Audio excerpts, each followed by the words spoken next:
she wants me to grow it out even longer. She was looking at me. I caught her looking at me on the side. Yeah.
Welcome to the Pool Nation podcast, where it's all pool talk. And we ain't talking about netting and jetting or splashing and dashing. We're talking about becoming a nation of pool pros. We talk about the latest products, trends, and training in the pool industry. Now let's welcome your host, with over a decade of industry insider experience and still the reigning champion of Marco Polo, Edgar De Jesus. And his co-host, John J.J. Flawless, the fastest netter in the West, and Zach the Pool Boy Nicholas.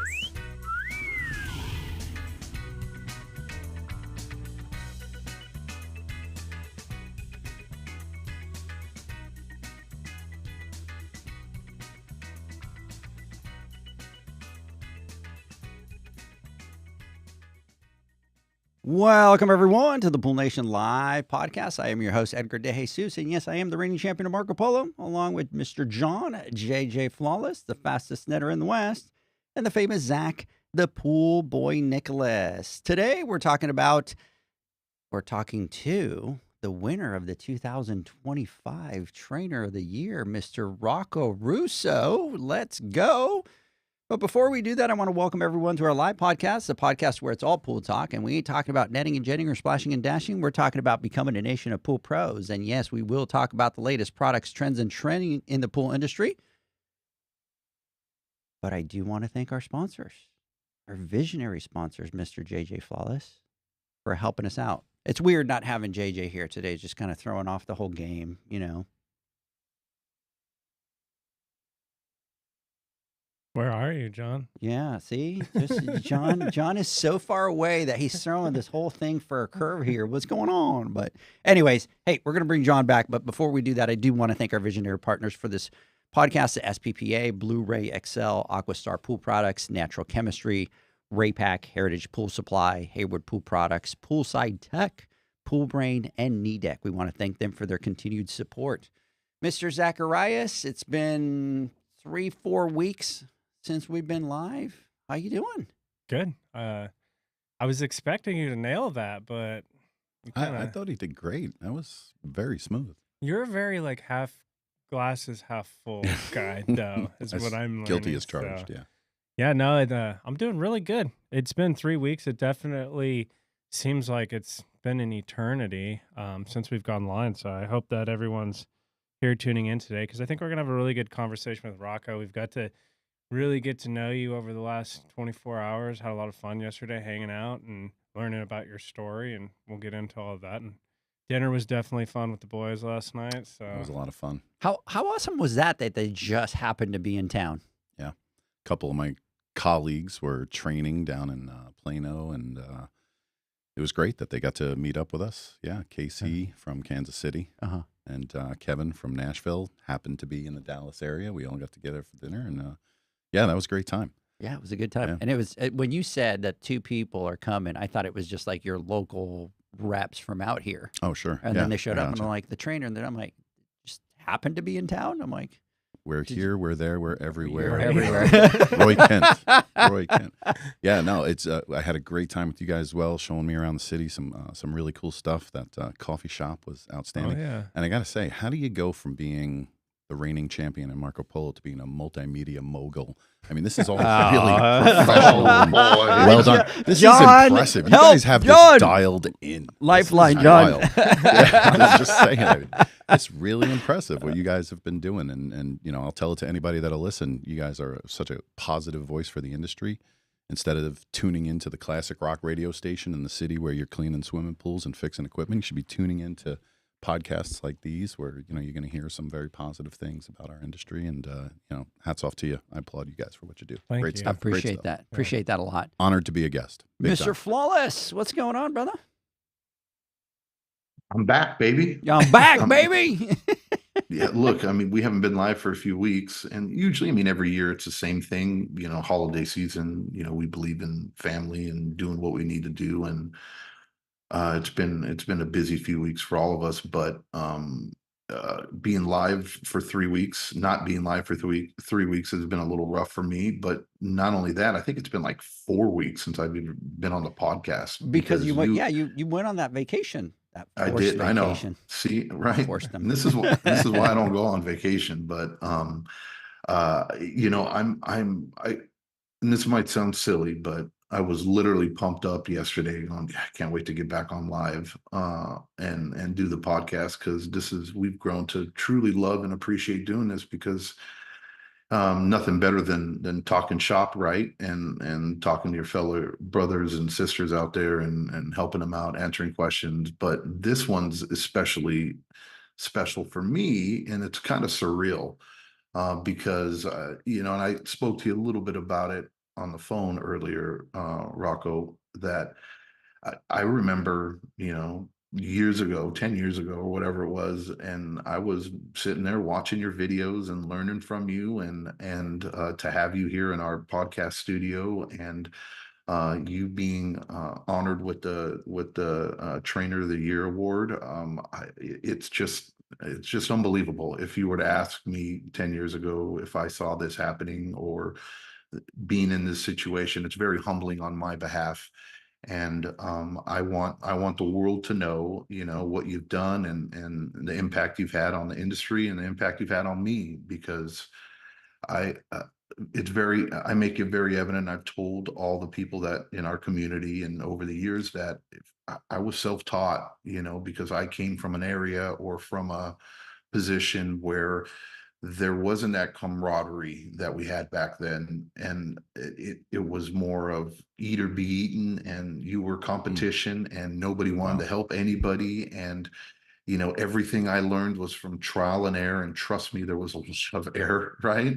And I learned the hard way. And there was only a few, but I was smart enough after first couple of years to learn that I had to get through the mess and the noise of some, you know, people out there trying to give some information that wasn't necessarily, not that they were purposely putting out information that wasn't correct, but I think there was just a level of ignorance that some people have simply because there wasn't true education out in the industry. So it was hard to pick and choose who to be able to trust and listen to.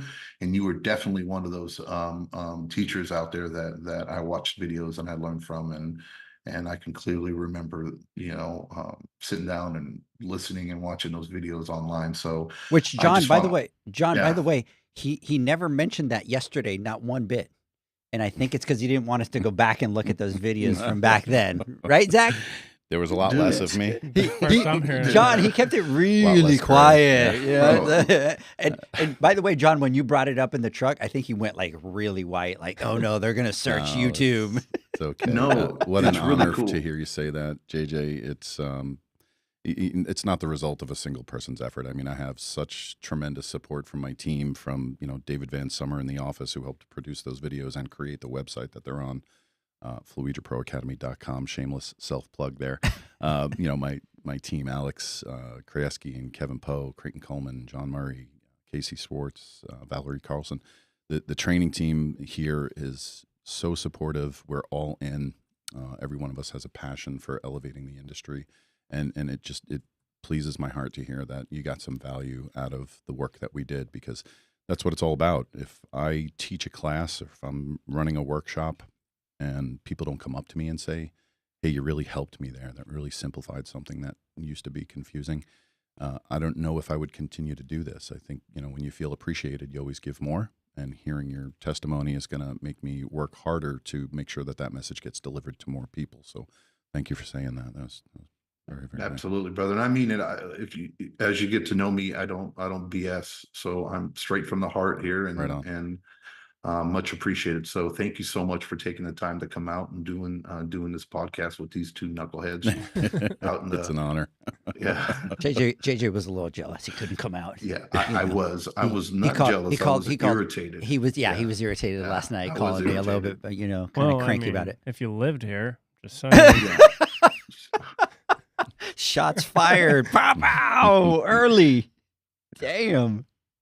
So, hey, before we jump on, I do want to kind of come over and acknowledge a couple people, because Mr.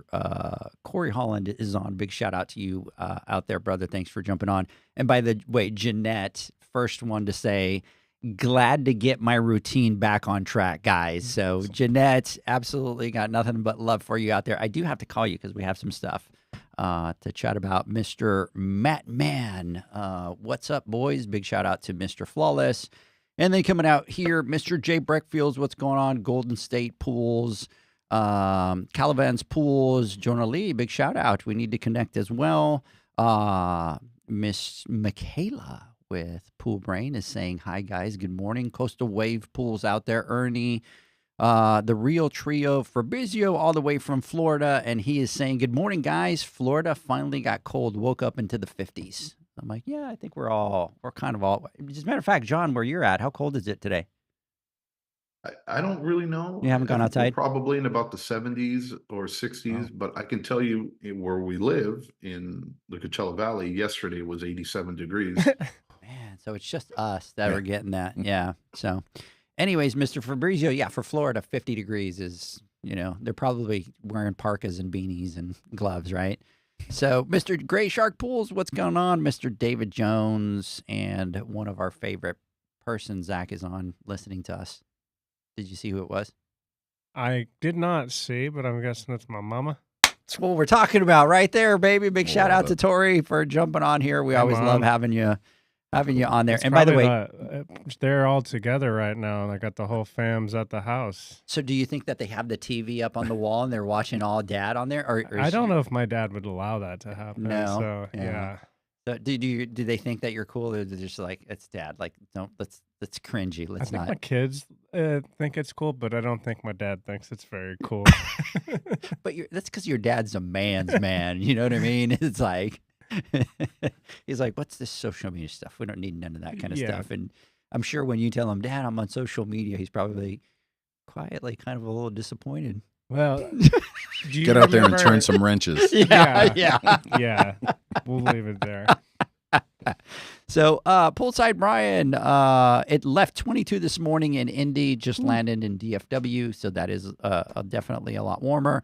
And Gray Shark Pools, it's cold here at the beach, 40 degrees right now.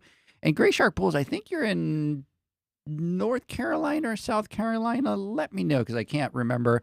Caribe Pools, big shout out to you. And Alexa, big shout out to all you guys. Hey, love having you guys all on. Want to make sure that we don't obviously forget about yous. Farmer's Almanac says that we're going to have a record cold February. 70 here. See, that's what happens. I got too excited. I talked too much about the winter being soft here, and then now what's going to happen is, Yeah, in February.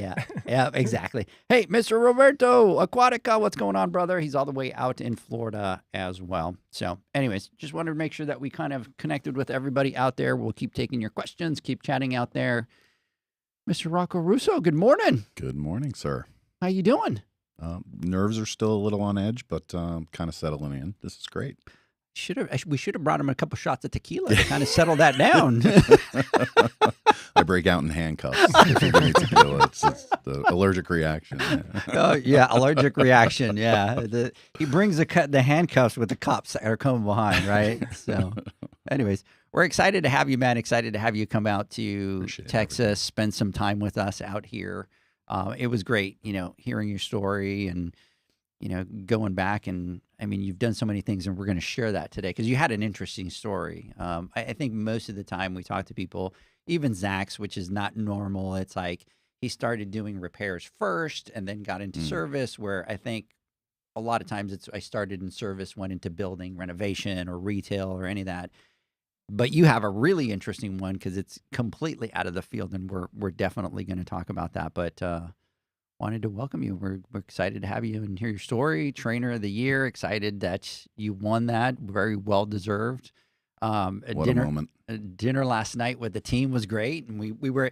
The neat thing, Zach, is we were able to see not just him, but part of the rest of the team and how you guys got along and joking around. And I don't know if it was for you, but it just reminded me of you, me, and John. Oh, where yeah. we're always Oh, joking yeah. around, and we got inside jokes, and they were kind of having a field day over there. So it was a good time. And we didn't learn about all the inside jokes. So I'm Yeah. still kind of wondering about some of them. You'll keep wondering because I try to keep those under wraps, man. That stuff can't get out. There Yeah, were definitely some low-key shots oh, fired. there's shots. fired. Yeah, and they were kind of shooting at each other, but we weren't kind of catching on. We knew that they shot at each other, but we're like Early and frequently. Yeah. That's Yeah. the kind of rapport we share. Yeah, Yeah. absolutely. Lots of zingers.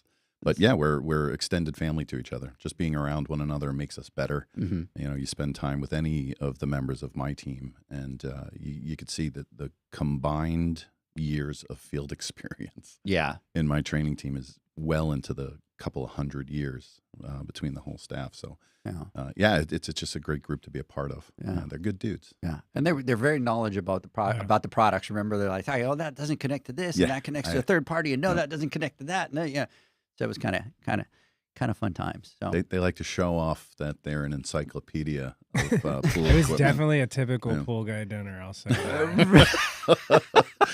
That could mean a couple of different things. Zach. Right. now that you say that, Zach, I don't think we asked anything other. We didn't have any conversation other than pool talk. If you think about it, we didn't talk about families. We didn't talk about kids. We didn't talk about cars. We didn't talk about sports. Which we're all Well, into. But yeah, in very many ways, that's very much like a pool person's conversation. Yeah. How long were we there? Like hour and a half? Yeah. Like literally hour and a half of just straight pool talk. The way it's supposed to be. So And the food, fantastic meal, great choice. It was Yeah, good, right? yeah. And Amazing for some Italian reason, food. I thought that I had taken John there, and so I got off and called him last night. Once I dropped you off, and I'm like, "Have I taken you?" So now he's he's like, "You better make a that was reservation." a shot right there. Yeah, we've he's been like- trying to go there for 5 years. But it's Well, I thought you were pigeonholing me. I'm going to take Rocco to an Italian joint. Why can't we go to a steakhouse, right? Why can't we go get Mexican? No, we're taking Rocco Right. to an Italian joint. we wanted to see if he was really kind Yeah, of that's Italian, right? Kind of, Can he pronounce this side of the Yeah. menu, And, or is you know, he full of it? but- And he didn't disappoint, John. He's like kind of threw the New Yorker thing in there. I want the chicken pegatori. Kind of bring that over to me, And then he started eating it, and he was telling the girl, "This thing falls off the bone." So This marinara sauce is spot on. yeah, when he That's got the good beat, stuff. when he got the meatballs, John, and he was throwing his hand up in the air. This marinara sauce is, next level. What a meatball. Yeah, he's like me and my boy Luciano when we Reminds hung me of out, my mom, up on meatballs. 4th, So, but we definitely had a great time. So, hey, let's get through some housekeeping notes and we'll get started here. Hey, everybody, we are going to start the year. This year, we are going to the Western Pool and Spa Show. That's going to be the 12th through the 14th of February this year. So come and join us out there. Go to the Western Pool Show, register, come and take the classes. Remember that the Western, you register, and I think it's about $110. You can take all the classes that you want. You could walk the show floor. But, we were doing a lot of classes, and John this year was kind of putting the heat going. Like, we're taking it up one level. We're going to do a lot more classes than we normally do. So we have, we'll be starting with managing workload and avoiding burnout. We're going to be talking about building a profitable pool business, the basic principles of leadership, turning numbers into knowledge, time management strategies, understanding cost, pricing, and profitability, principles of pool chemistry. We are going to be talking about innovations in algae treatment and building profit into every sector. So, John, your wish has come through. The only problem is we're going to be freaking exhausted because did you hear all the classes that we're going to be teaching? I know. I don't know how you're going to do it. So, Yeah. We say that every year, but uh, every time we go through it, we walk away equally just as more pumped than we were the previous year, Yeah. because like Rocco was talking, we have the honor to be able to feel that sometimes as well, when we're doing these training classes and we're out there, and number one thing we think about is, are they getting it? Are we reaching out to them? Are we making a difference? And every year we just get more and more attendance and more people that come up to us asking for more, and this is what we do. So this year we're really bringing it. We changed up, added a few different classes. I think we're going to be doing the same program we've always done. We'll be in that ballroom right at the beginning. So Ballroom A, yeah. yeah, Ballroom A. So we're super excited about doing this, and then this year we're going to be going back to back, and then the next week we're going to be heading out to the Southwest show, right? Yep. It's literally we fly out Sunday and head down there. You just head What? straight there. Yeah, don't you? we're just gonna head straight there. So Yeah. we're gonna be ready. So we'll get into that. Hey, really quick, Ernie out here, Peace of Mind Pools out of Orange, California. It's 83 degrees out here and beautiful weather after the Santa Ana winds passed the last 2 weeks. I just talked about that today, Ernie. That's my PTSD for my life. It's windy out here, and as we're walking into the building, I'm telling Rocco and telling the guys that it was just my PTSD. It's windy, right, Zach? And it was just, so anyways. So anytime that comes up. And Gray Shark Pools is Oak Island, North Carolina. Oh, okay. So, and then Jay Brakefield is, John, before we start, I got exciting news for you. Huh. We have finally done it. We have finally broke him down. And Jay Brakefield is on here saying service, not maintenance. Confess, my friend. Confess now. Confess to John. We're changing our lingo a little bit. Yes. So go ahead. Attaboy. Don't shy away. Say what you're doing. So I think when it boils down to it, we're looking at like marketing and advertising and things like that. And I think that in the marketing and advertising world, it leans more into The real service, world. The truth. The real world. service as a weekly service and maintenance as a repair. And now I'm in this world where we're all trying to get on the same page at the shop. So like I'll be talking to someone, I'm like, well, that's when, the weekly service, I mean maintenance, I mean service, and people are just like, I don't know what you're talking about. So it's definitely a transition, but yes, we are team weekly service now. So how'd you like that, John? When he made that confession, I was like, oh, I can't wait to tell John. I mean, it was just a matter of time, right? I mean, Zach is as stubborn as he is. I know. He came to his He eventually comes around, and him and I, we have other conversations as well. I'm working on that too with him, and he's slowly coming around. Oh man. So anyway, so Mr. Jay Brakefields, you are the next project. It will not be maintenance anymore. It's going to be service. We're going to change the industry with him, one at a time. So, anyways, Pool Rangers, do y'all have a class for specific metrics for tech productivity? We absolutely do. We cover a lot of those, right? With revenue per pool tech. There's a couple other things that we do. So we absolutely do. So definitely. Hey, My Dream, big shout out. Vaughn Pools, big shout out to you out there. Pool Rangers, Judy, look, it's Bree. Big shout out to you. And DNR Pools, big shout out to all you guys out there. So last thing before we get started here is our boot camps. The Pool Nation boot camps are going to be March 12th and 13th out at Heritage headquarters. We are going to be doing the qualifiers for the $10,000 Pool Pro Challenge, and then we are going to be doing this time Or more. This time there's going to be or more. Yeah, it's probably going to be more, but Yeah. we haven't finalized that. But the interesting thing is, and Zach, I don't think Zach was on that call, John, where we just kind of we outvoted Zach 2-1. So And I don't think Zach- our partners were either. when we said Yeah, that. yeah. But John, don't bring that up right now, bro. Yeah. So we're going to have prize money for the qualifiers. So top 3 will take money home on the qualifiers. So that's going to be a little bit different for the $10,000 Pool Pro Challenge. So at the qualifiers, whoever goes top 3 will get prize money on each one of those. So the first one will be March 12th out at Heritage at the boot camp. We are going to be doing 2 days. We're doing hands-on. The next day we're doing business. We're doing chemistry, all that stuff. And then on the 14th, for all the Matrix members that are out there, start booking your tickets out to Heritage, because we're going to be doing 2 things. One, we're going to be doing all the training on Saturday for the Matrix. And then after that, we are going to go visit our boy Anthony from ETX Pool Pros, because he's opened up his new retail shop. So he called me up and he said, shop's ready. Would love to have everybody out. He's part of the That's Matrix. So we're all going to drive out to Canton to have a little get-together over like we did in Vegas. But this time it will be at ETX Pool Pro shop. And the last thing is March 27th and 28th is going to be the boot camp out at Raypack in Oxnard. March 27th will be the qualifiers. And again, top 3, take some money home. And then on the next day, we'll be doing some business classes, and Matrix members will be invited out there as well. So, Dude, and that's just the first quarter, right? Yeah. Yeah. So and then we still have the big thing that's probably going to. Oh, I don't know how we're dude. going to pull that off right there in Yeah. between that whole. You'll Yeah, find look. a way. You'll find Buckle a way. up, You'll find buckle a up, way. boys Buckle and up, girls. Buckaroo, because we're going. Yeah, buckle I up, have boys no and doubt, girls, 'cause Edgar, this you've got year, this handled.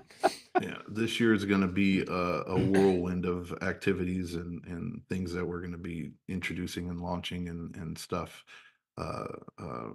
As far as like education and for the industry, we're Yep. extremely excited. So I'm pumped up. This Yep. is only thing I don't like Uh-huh.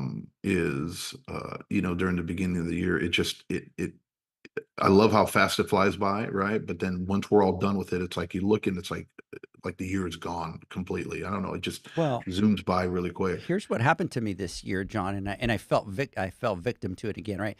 And like Pool Pros, like what we do is we kind of get into November and December, and we're like, okay, we have some time to relax. We got plenty of time.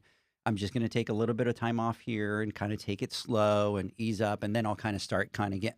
And the next thing you know, you're like Oh, mid-February. dude. Mm. Oh, Well, this year it 100%. was the same thing for me. I'm like, oh, I got to do this and I got to do this. And for the women's, leadership drive, I have to have these forms ready and the software and all that kind of stuff. And on Monday, I'm scrambling, calling the team, like, everybody get on a call. Like, oh, I totally forgot about it. Like, and I'm telling the developer, dude, you got like 4 weeks. And within that 4 weeks, you need to develop this. We need to test it. We need to change the registration and we need to have it ready for everybody. So, John, I fell victim to it. Yeah. So anyways, Rocco, Yeah. my friend, let's get on with the podcast, and we're gonna close our mouths and stop jibber jabbing here. And This is great stuff. if you can jump in and tell us a little bit about yourself and how you got here. About myself, first and foremost, family man, married to my darling bride, Laura, for coming up on 19 years here pretty soon. We've got 2 children, Rocco and Julia. Rocco finished automotive school and is now working at a Ford dealership as a service advisor. Doing very well. We're very proud of him. Very disciplined young man. He works out sometimes twice a day, takes care of his body, takes care of his budget, takes care of his business. Loves cars. We're car guys at my house. We love muscle cars. We got a 2000 Trans Am with T-tops in the garage that we dream of someday cruising down the highway in once we get it all fixed up. But my son, we're very proud of. My daughter, Julia, still in high school. She'll be 17 next month. Still kind of finding her way.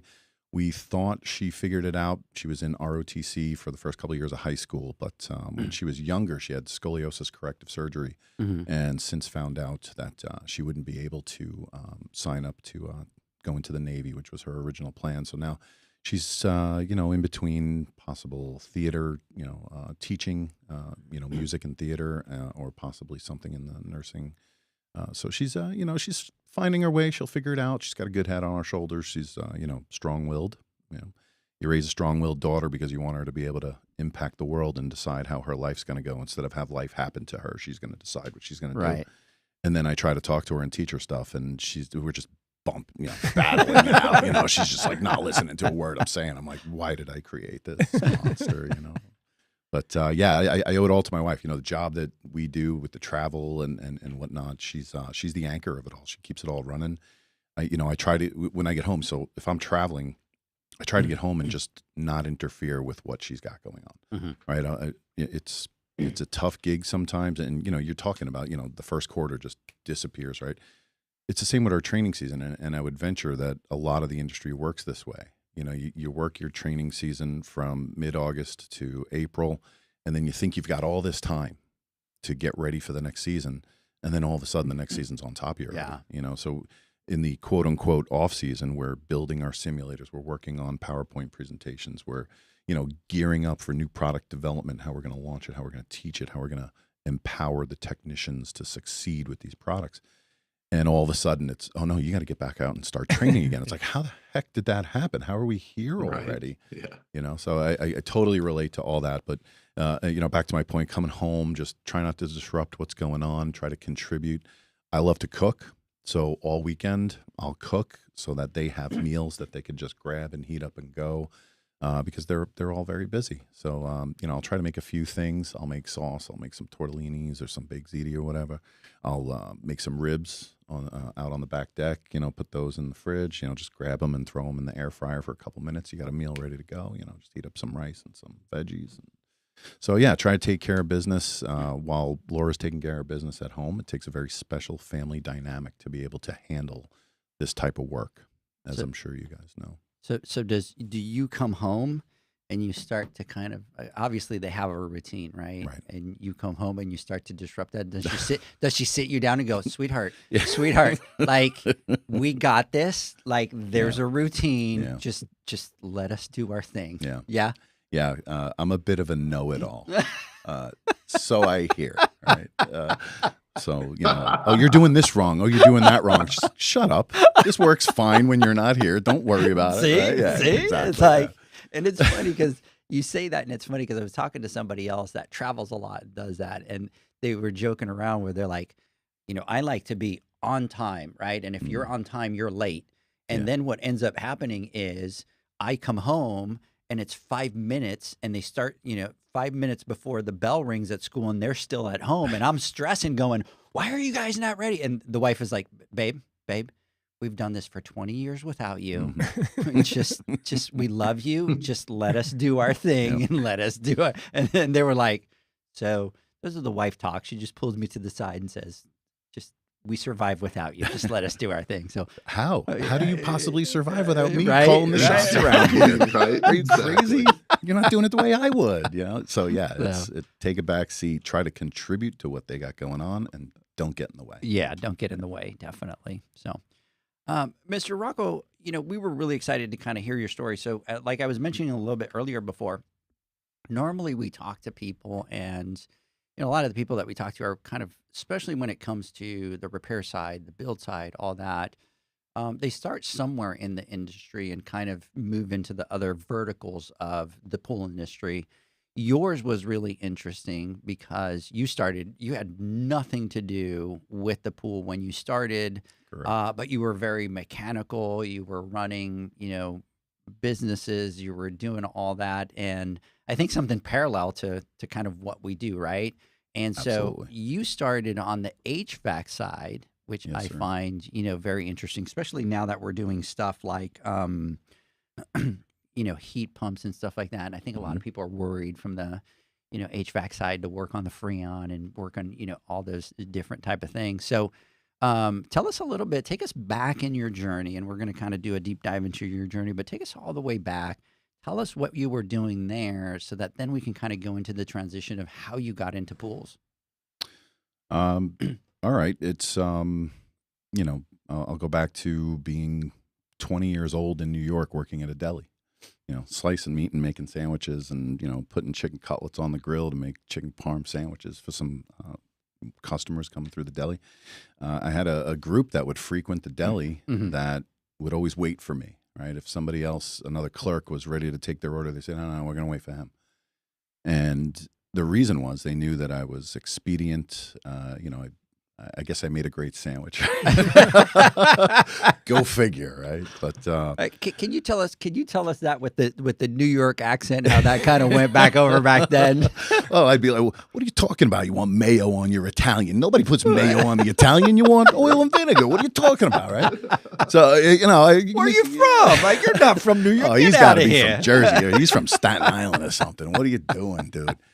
But yeah, these guys, they would come in, and eventually I get to talking to them, and it turned out that they were the executives and the owner of a propane marketer that operated in town, and they were like, "Oh, when you turn 21, come and see us," because you had to be 21 to get the local licenses to handle the bottled gas and work the pumping stations and whatnot.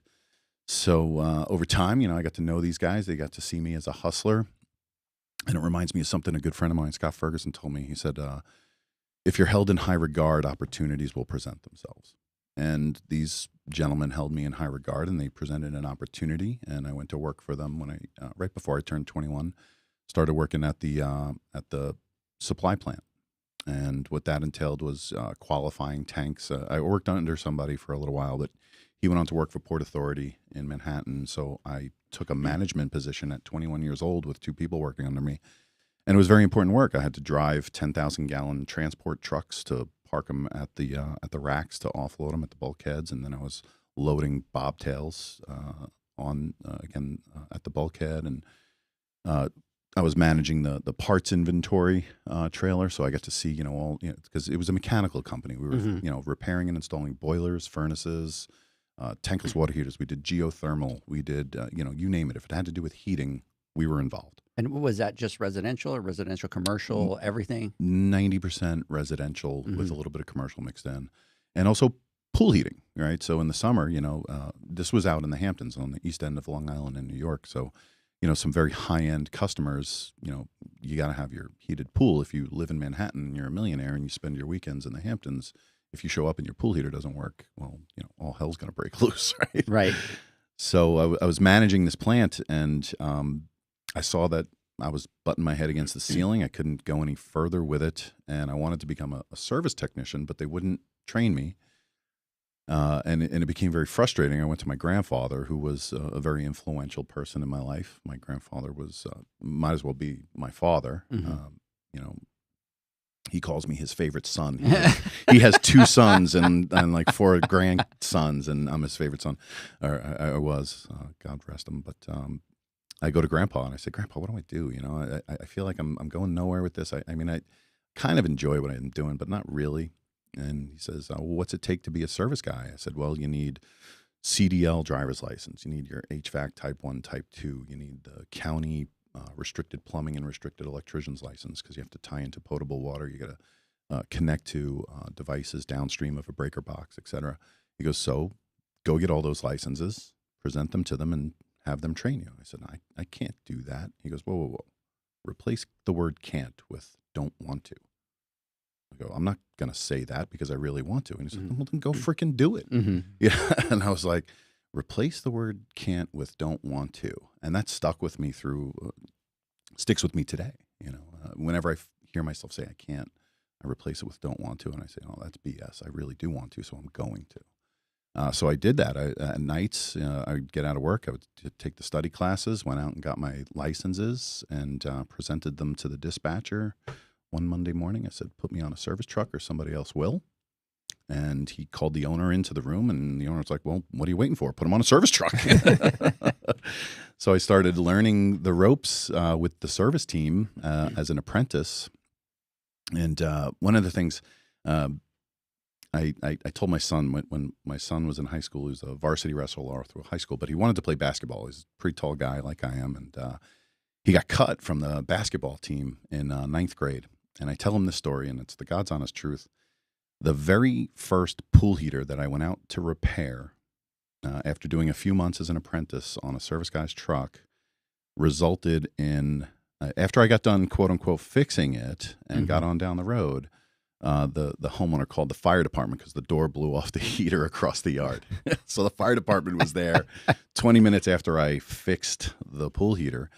And that was my first experience trying to repair a heater on my own. And now I go around the country teaching people how to fix pool heaters. So yes, you got cut from the team, but that doesn't mean it's time to give up. And Henry Ford said, failure is an opportunity to try again more intelligently. Mhm. So luckily I had a boss that understood and said, go back and figure out what you did wrong. And, as you guys, I'm sure, teach in your business classes, callbacks are the enemy. Minimizing service recalls has to be job number one. Well, job number two behind safety, I would say. But they were patient enough with me to send me back, go figure out what I did wrong, go learn from it. Right? Mm-hmm. What's the best, what I consider the best trainers in the world, regardless of industry, are ouch, that hurts, and damn, that costs money. Those are the best trainers you'll ever find. So they let me go learn by my mistakes, and I worked my way up into crew trainer at that particular company. And what had happened was I had a little bit of a falling out with some new management that came in, and went to another mechanical company where I didn't fit in. So I was at the first one for, I would say, close to 10 years, just learning the ropes, pool heaters, HVAC, doing plumbing, installing heaters, removing water heaters, etc. Went to another company, and I didn't fit in because it wasn't structured the way that I was comfortable. Like, you would show up to work and you didn't have any idea what work you were doing. Everyone would be sitting around drinking coffee, making fun of each other. And yeah, there's this ticket here, who wants it? And, oh, I don't want to do that job. Give that to the new guy. And, this is BS. I don't want to do it. But the prior company was very regimented, very structured. And I was comfortable with that. And when I came to this new company, I was like, yeah, this isn't working. And a buddy of mine told me about J. Tortorella swimming pools on the east end of Long Island in the Hamptons. They had a gas division that was run by a gentleman named Luciano. So Rocco set up a meeting with Luciano, and he made me an offer I couldn't refuse. Hey, you know what I'm saying? Forget the gun, grab the cannoli. Yeah. So we hit it off. We clicked. We had a great working relationship. He came from the utility on Long Island, where he was working as a technician. And the pool construction company had ancillary companies that supported pool construction. So if we didn't win the bid on pool construction, we still shot the shell. We still did the gas line work.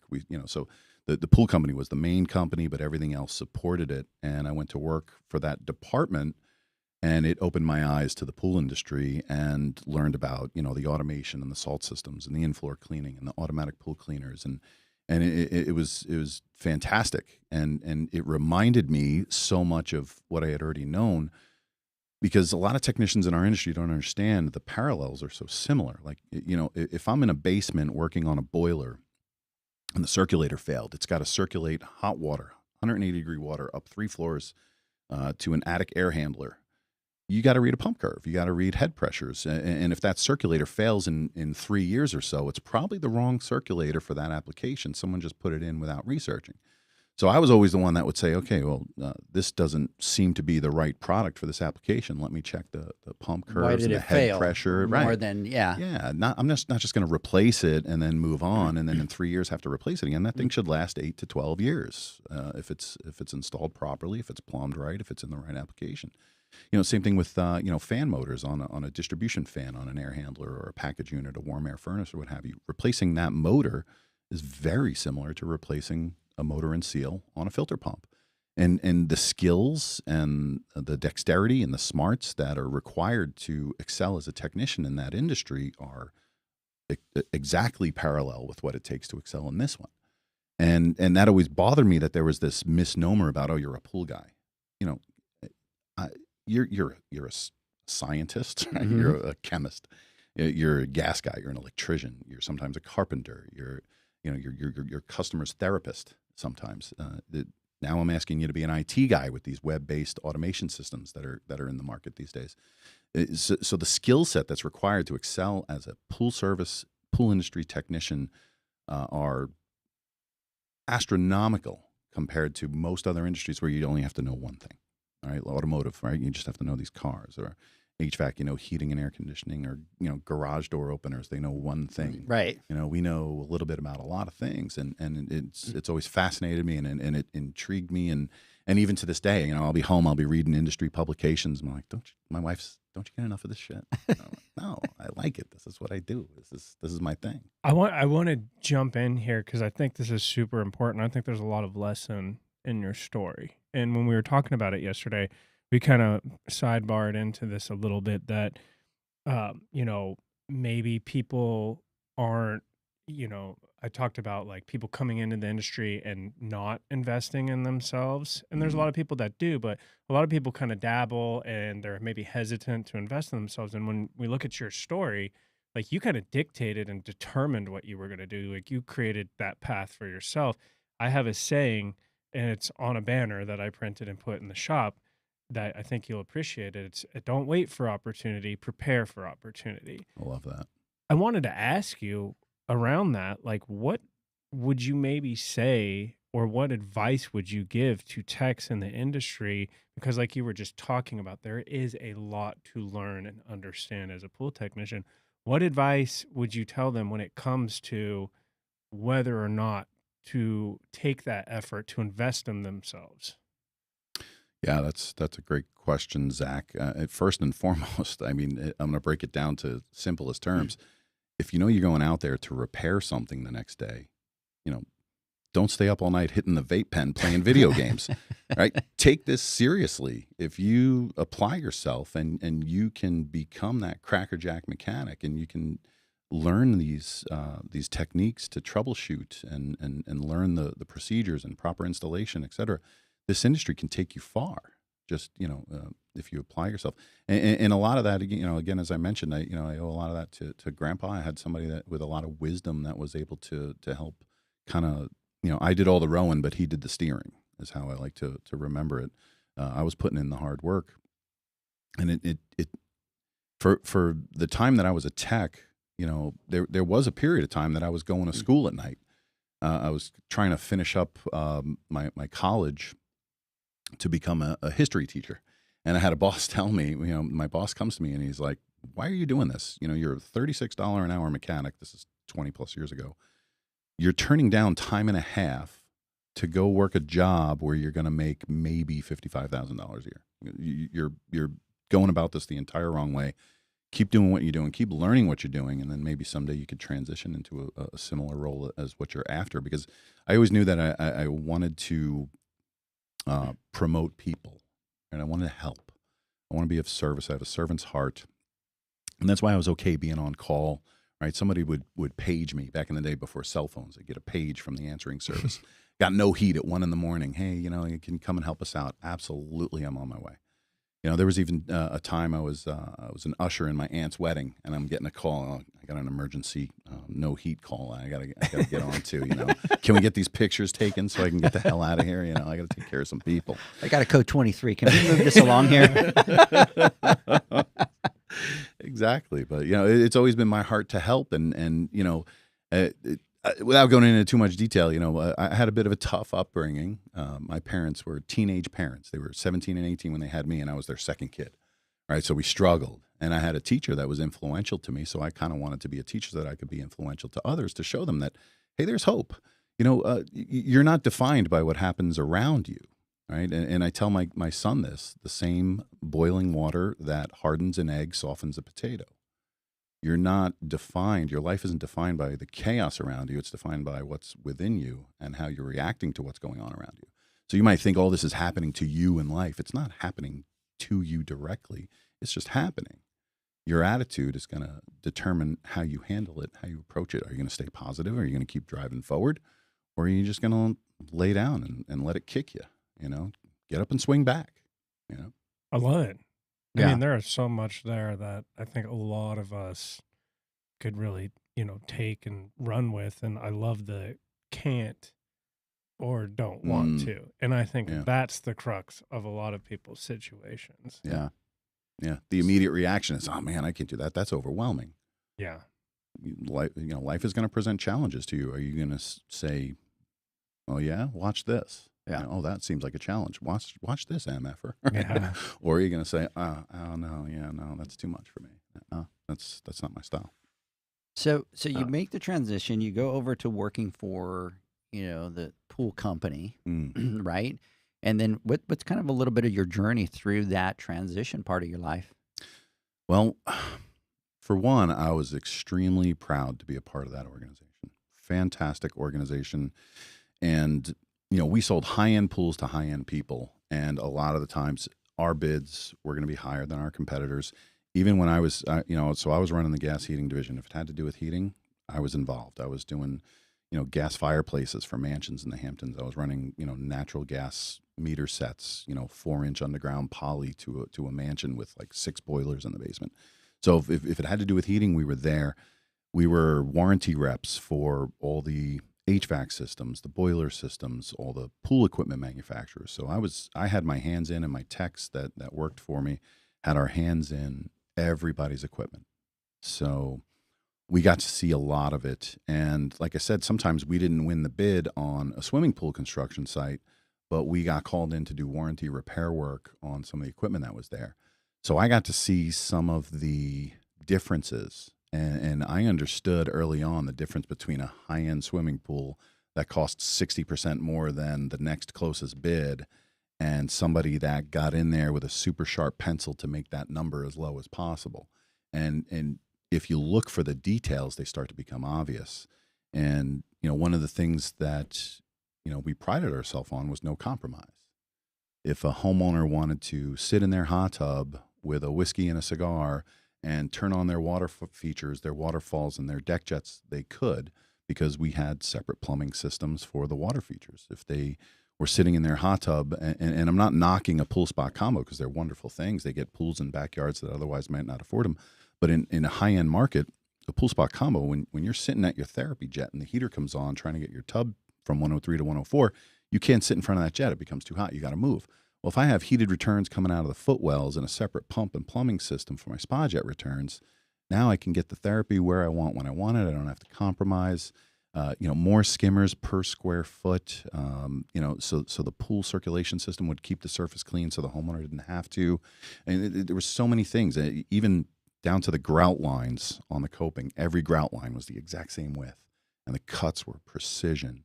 The walls came down straight to a corner instead of coming in off the tile line to save on how much material you're using.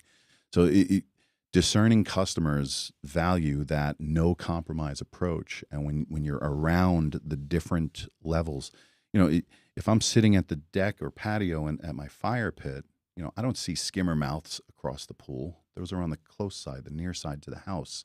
The other side is clean, right? There's no bright lights pointing up at the deck. It's just a nice, clean, beautiful wall with the tile there. Everything is on the tight wall, so nobody sees it while they're hanging out. So it was great. It was a wonderful experience. I loved working there, but boy, did they get their money out of me. I was working 80-plus hours a week at times, and had a young family. At the time, my son was 5, and I didn't make a single soccer practice or game. And it broke my heart because all my life I wanted to be a dad. And my wife, my daughter Julia was almost 1, and my wife said to me, she goes, I feel like a single mother. She says, you're never here, and when you are, you're asleep. I said, well, what do you want me to do? We're making it, right? It's tough to make it on Long Island, but we were making it, and we were somewhat comfortable. We were doing okay. And to her credit, she had no hesitation whatsoever to say, let's roll the dice and try it somewhere else. And I was like, whoa. That's a scary venture. You're literally going to just pick up, go to a new state and just start all over. Throw away all this progress I've made. And I'm not going to pat myself on the back here, but I had, technicians from other companies calling me, hey, I got this greenhouse heater that's acting up. Have you ever seen this? Oh yeah, I've seen that. You got something going on with your draft diverter or whatever it might be. Do an amp draw test on your vent fan. I'm sure it's pulling too many amps and getting hot. You're not moving enough air. Whatever. I had mechanical companies from all over the island calling me up and asking me. So I had a bit of notoriety, and I was comfortable with it, and it felt good. And I was like, geez, I'm just gonna toss all that to the side and throw the dice and bet on ourselves somewhere new. And she's like, yeah, you're damn right. That's what we're doing. Okay. She was cool with it. So she had some family down in the Carolinas. And so I started, calling around to see, hey, can I get an interview? This is my experience. Let me fax you, back in the day before you could scan anything. Zach, Yeah. fax was a They machine used that to you would send a paper and it would go into the other machine at the other place. Exactly. Set up a couple of interviews, and then when I called the guys at Jandy, because I was very close with my sales and service team from Jandy. They're great guys. They supported my business as we like to do now. You know, we care more, and they showed that. I called up Mr. Jack Zurich at 9 p.m. I was still in my office, finishing up, and I was expecting to leave a message. Dude picked up for a customer at 9 p.m. Can you pick up your phone and call a rep right now at 9 p.m. and have them pick up? I mean, I was selling, heaters and automation systems, and I was, like I said, I was a contract service station. We were doing warranty repair work for them. Dude picked up his phone at 9 o'clock. I was like, man, you didn't have to pick up. I was hoping to leave you a message. I just wanted to let you know next time you come in, I'm going to introduce you to my replacement. He's like, where the heck are you going? I said, we're going to try our luck down in the Carolinas. And he goes, do you have work lined up? I said, I got a few interviews lined up. He goes, don't go to them. Cancel them. We're hiring you. And I was like, oh? And he's like, yeah, you know the job I do, right? Yeah. Well, I'm going to hire you to do that same job. So, of course, my first question, well, what's it pay? The important question. Let's get that right out in the open, Yeah. first and foremost, before we talk about anything else. And for the area that we were moving to, with the cost of living decrease that it was a pretty competitive wage. And I was like, you're going to pay me that much to live in that neighborhood? I'm in. So, yeah, it was, and that was 16 years ago, and here we are. So, yeah, it's been quite a journey.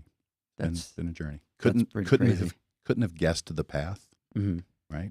But like Zach said, prepare yourself for the opportunities, and when that ladder drops down, are you going to grab onto it and climb? Or when the ladder drops down, are you just going to keep your head down and keep doing what you're doing because this is what you do? Keep your eyes open and prepare yourself for the opportunities. And when they come, you just grab them with both hands and climb like your life depends on it. Absolutely. Hey, let's do this. I want to take a word from our sponsors, but before we do that, I want to kind of jump back over here. So Doreen is saying Rocco has a great voice for radio, and now we know who to call for voiceovers. That's a great point. And then, by the way, Lauren Broom, hi from 2024 Trainer of the Year, Mr. Rocco Russo. Hey, please give him my best regards out there. And I want to come back over here, Pineapple Pool Boys, what's going on? Which, Zach, I sent you a message. We need to kind of get together so we can get together with him this week. Blue Water Pool Service, Arizona, what's going on? Roberto, big shout out to you out there. Limping Elk Pools, what's going on? Maribel, Jonathan, Ralphie, Panther City Pools, what's happening? Anibal, Dylan Brooks Primary, Mr. Joel out at Hokulea Pools, 7th Gen, Gilbert, Pura Vida Pool Spa Pro, what's going on? And the Valley Pool Busters, big shout out to all you guys. We continue our conversation here with Mr. Rocco Russo from Fluidra. Let's do this. Let's take a word from our sponsors because we've talked about your journey from the HVAC kind of all the way into pools and that kind of stuff. But all of a sudden your journey completely changes from here on out, and what you're doing now is very different than all that kind of stuff. So we want to get into that and talk about that. So we'll be right back after these messages. Pool pros have specific needs when it comes to general liability insurance. The SPPA program has you covered. With 3 tailored and customizable general liability options, SPPA makes it easy for pool pros to feel secure. Find out more and get covered at thesppa.com.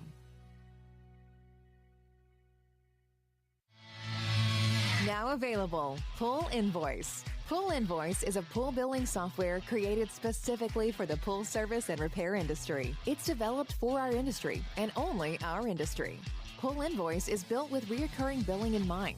You can print, email, text invoices, or even send via WhatsApp.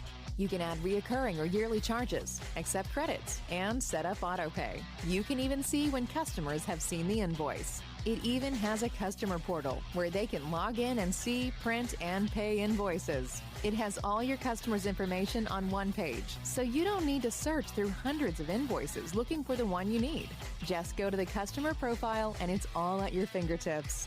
Created specifically for the pool industry, Pool Invoice. Now available at poolinvoice.com.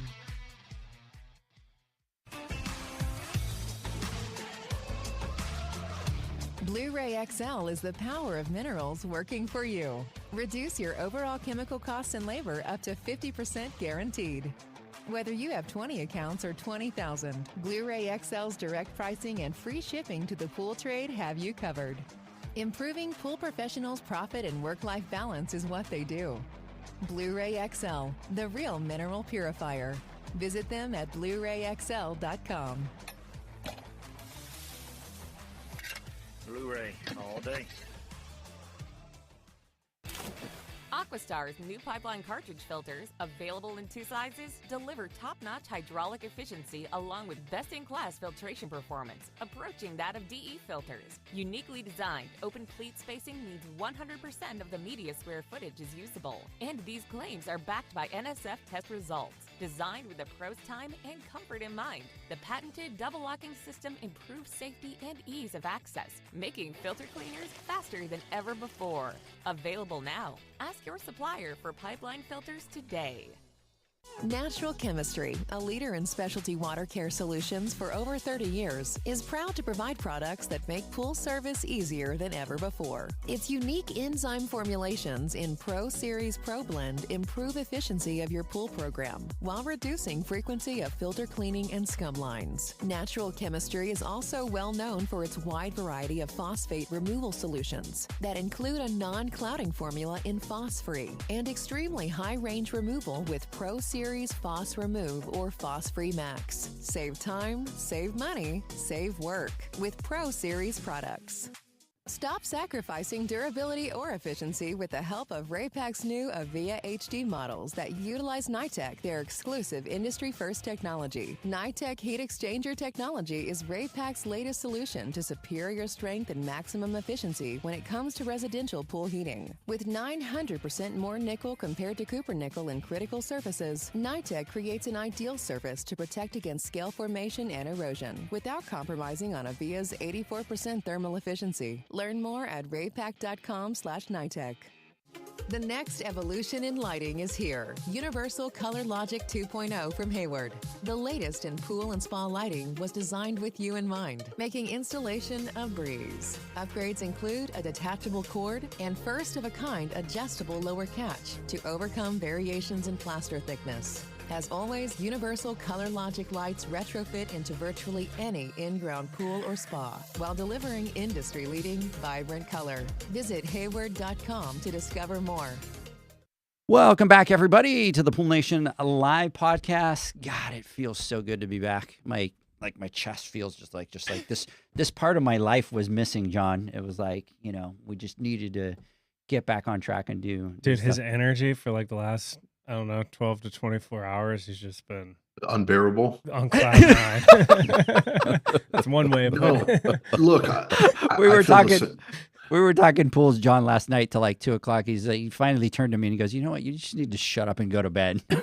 Right. Look, no, I feel the same way too. And I'm here listening to Rocco go over his story it's just, again, it's amazing. And I think all the story is pretty much not, I wouldn't say the same, but we all kind of go through similar paths leading up into the pool industry where we don't necessarily ever plan to get into the pool industry. It just kind of happens to us, right? Or that phone call happens, or you just fall into it. And we can, you can feel X, Y, and Z with a different company or a different, area or whatever it may be, but we all kind of have the same origin story almost, where a lot of us are either one, we were born into it, right? Or it just literally fell into our laps, or it was there and we had the opportunity and we jumped in, we seized it.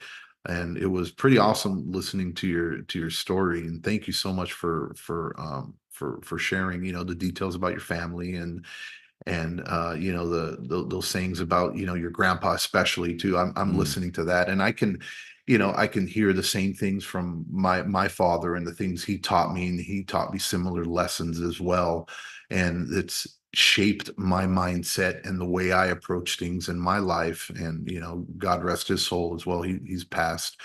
But it's really neat to hear, and the way you transitioned into the pool industry, and now you're at Jandy at the time, right?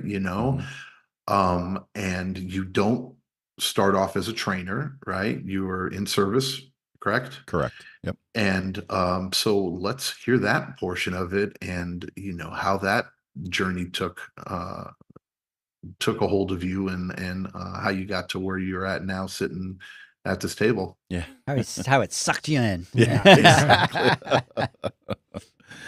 Well, the thing about Jandy at the time, Fluidra now, when I was a technician, and I know JJ, you can relate to this. Zach, I'm pretty sure you can. I know you're mostly office staff these days, but for the guys that are out there turning wrenches, I remember calling up Jandy's tech support line at the time because I'm working on this heater. It's only a few years old. It's a bit out of warranty, but remember, I was on Long Island, so everything was pretty much oceanfront, right? A lot of the high-end clientele. And, that environment, it destroys metal, destroys anything in short order. So the LD heater had an angled bracket that would hold the igniter in place.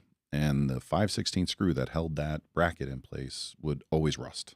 And it turned your 15-minute igniter replacement service call into a 40-minute ordeal, right? Because I had to take my little portable propane torch and heat up the screw and then cool it down with my leak detector spray, grab it with vice grips, and just yank it out of the heater without unthreading it out because you just couldn't unthread it. It was just rusted to hell. And I remember calling him up, and I'm like, why isn't this screw stainless steel? And, oh, wow, dang. Well, that's we didn't know about that. Thanks for letting us know. My next shipment of heaters, that screw was stainless steel. And I was blown away. I mean, I'm just some, service repairman, out taking care of my customers' equipment, and they heard my need and responded to it. And, that's always stuck with me, and that's still in our culture today.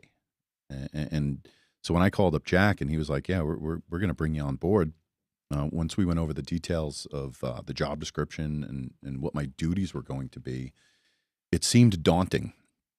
And I'll tell you, I didn't think I could do it. I didn't think I would make it this far, because when I first started, so we moved from Long Island to about a half hour outside of Myrtle Beach in Murrells Inlet. And my territory as a service manager was Virginia Beach, Tidewater area, all of North Carolina, all of South Carolina, all of Georgia, Georgia coast, Atlanta, and the Florida Panhandle. And as a territory service manager, it's your responsibility to support the warranty companies that we sign up that go out and repair stuff. So, we don't have wrench turners in every market that go out and fix a warranty product when it breaks. We hire small companies to, we stock them up, we train them, and we're going to dispatch you to go fix this warranty equipment. And then when that equipment's out of warranty and it's time to replace it, hopefully you're the name they call and they remember because you gave them great service. So as a service manager, the job is to support those folks, right? Make sure they have everything they need to succeed, give them the training, the parts, the documentation, meet them on jobs if they're stumped. So, I could be in Virginia Beach and then get a quote unquote emergency on the Panhandle. I'm an 11+ hour drive away, Who's going to pay for my back rub when I get home from sitting in the truck so much? So, being a service manager was great. And, I got to see some of the masters in action, Carrie Mulligan, Jeff Valor, these are sales reps that were with us. Jeff still is. Carrie has, I'm not sure where he has landed since, but, seeing the way service and sales interacted in their efforts to take care of customers, it's astonishing how much these people care about their customers' success. And it's just so good to be around. I've worked for companies where I felt like I was the only one giving 100%. Everyone else is there for a paycheck. This one doesn't care. Oh, another recall, who cares? Oh, whatever. And you come from that type of company culture into one where you can see everybody gives 100%. We're all accountable to one another. We're all accountable to our customers. It's so easy to give it your all when everybody else is doing the same. So it's been great. So I would never complain about the work. Now, when I first, the reason I say I didn't think I was going to make it was my very first week. I go to ride with Jack Zurich. I'm being trained. Here's your phone for your territory. Here's a day timer. He was big on using the day timer. You write down every call you got, and when it was finished, you can cross it off. And as a service manager, sometimes you're dealing with 60 plus issues a day by text, phone, and email. There's 60 calls a day plus, depending on the time of year coming in, that you have to handle. Whether it's parts orders, helping somebody walk through something, setting up appointments. Our contract service companies have to have a certain level of liability insurance to represent us, so we had to make sure that those documents were in place. You're managing a territory of companies. And my first week, I'm riding with Jack, and I fly from Myrtle to Charlotte. He picks me up from the airport. We drive down to Atlanta. We meet with a dealer. We take care of some business. We drive across to Tupelo, Mississippi. We do a training on robotic cleaners. Oh, no, we stopped in Alabama and then went to Mississippi. Yeah, because we met Craig, Mr. Goodson, who I'm a big fan of. We meet up with Craig and Mark, and then we go to Mississippi. We meet Joe, and we do Joe Henley. We do a robot training at a dealer. And then we're up into Tennessee. And the first week I'm on the job, we put like 1,200 miles on the truck, slept in a different city every night. I got home and I told my wife, I'm like, I don't think this is for me. I can't do this. And like I said, when I was on Long Island, I was working 80 plus hours a week. I was on night call, et cetera. And then I went to do this and I was like, this is even worse. So I called up, the sales rep, Jeff Valor that I had met. I was like, Jeff, man, it was really nice to meet you. And I get the feeling we clicked. We really got along great. We've since developed a great friendship. And I was like, I'm sorry to say this, but I don't think I'm the guy for the job, man. And he goes, why? What happened? And I said, well, I rode with Jack for a week. He starts cracking up. He goes, that's not what your job's going to be like. That's not what your job's going to be like at all. Don't worry about what Jack does. Nobody does what Jack does. Jack was a machine. He's since retired, but he was just, he had that can-do attitude. And yeah, we're going to go take care of it. And that was another thing that I really liked about being on his team. If there was a problem, he was always like, let's go take care of it. He was never like, go do it. He was always like, let's go do it. So great culture, a great work ethic. I applaud my current service team being led by Mr. Bill Gaius at the moment. He's doing a tremendous job. He was actually a 30 under 40 a couple of years. I was going to say, his name sounds really familiar. Likely does, yeah. He's had a meteoric climb through the industry. He's doing a great job for us, with us. And I don't think he qualifies for that. Maybe he's still, I don't know. No, we're getting up there in age, Bill. But great team, great support. But what happened was all the service managers were also trainers back then, because there was no Jandy training at the time. When the housing crisis 07, 08 happened, the pool industry took a nosedive with housing. So that part of the budget was cut. So there was no training. Now, I wasn't on board with Jandy yet. During that time, I was still in the Hamptons working, and we didn't miss a beat. High-end clientele, it wasn't even a speed bump, right, to those folks. So we kept pace with what we had to do.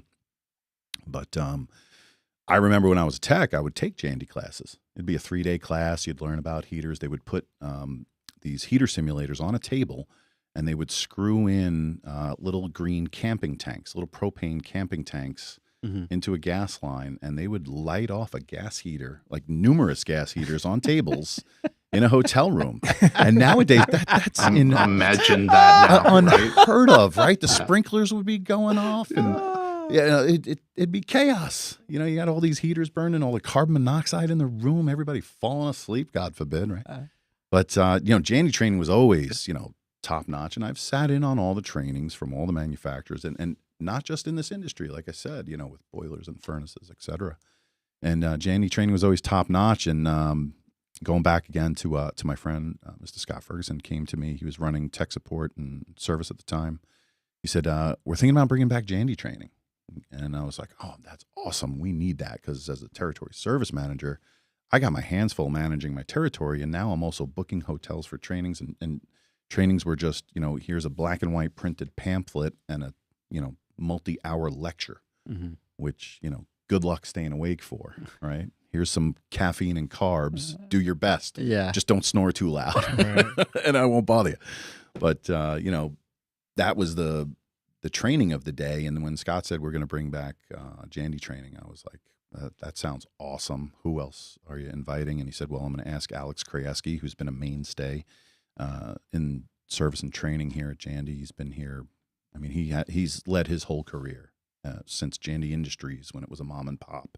Mhm. He was putting stickers on automation power centers when it was the JI wall switch in the early 90s. I think you were in grade school, Zach? He was just born. I was in diapers. Thank you. Yeah, so that's how long Alex has been with Jandy, right? Yeah. So, he said, I'm going to ask Alex if he wants to join. I said, well, if Alex is in, so am I. Because, I remembered Alex as a student, Mhm. knowing, Joe Italiano and Rich Libowicki and all those guys that used to train for Jandy. It was always a great experience. So I said, if Alex is in, so am I. Alex, unfortunately, was on vacation that week. He was territory service manager in Colorado. So I had to wait for a week to determine whether or not my career was going to take a turn. And Scott called me and said, Alex is in. Are you still in? And I said, yeah, I think I'm still in. Let's see what we can do with this. Mhm. Who's the team? What's the mission? And he goes, none of that's decided. It's wide open, blank slate. Yeah. Blank slate. So we went in and we had this pie in the sky vision of, boy, wouldn't it be amazing if we can get here? And over the last 10 years and change, we're getting there. We really are. If you haven't been to a Jandy workshop, Fluidra training, I highly suggest it. If you're a mid-level tech, learning the ropes, we'll get you to that next step of understanding. Like I said, we're doing things that I had never done in a classroom. We're doing amp draw tests on blower motors and igniters. We've got, switches that make the heater fail in a specific way. They're using multimeters to determine part failures. And in some case, taking out the wrenches and replacing those parts. We're doing infinite watercolor lights programming. We do a web-based section where how do you determine where's the best spot to put your web antenna, right? So again, we're asking you to be an IT professional, but we're giving you the tools. Right. We got a variable speed pump there, speed sets. We're programming. We're explaining the need to set minimum and maximum on a variable speed pump. Mhm. From a service perspective, I got a single speed coming out, and I've got a 1.5 inch pipe for suction coming out of the ground. You better make sure you set the max speed on that pump to not exceed the velocity limitations of that 1.5 inch pipe.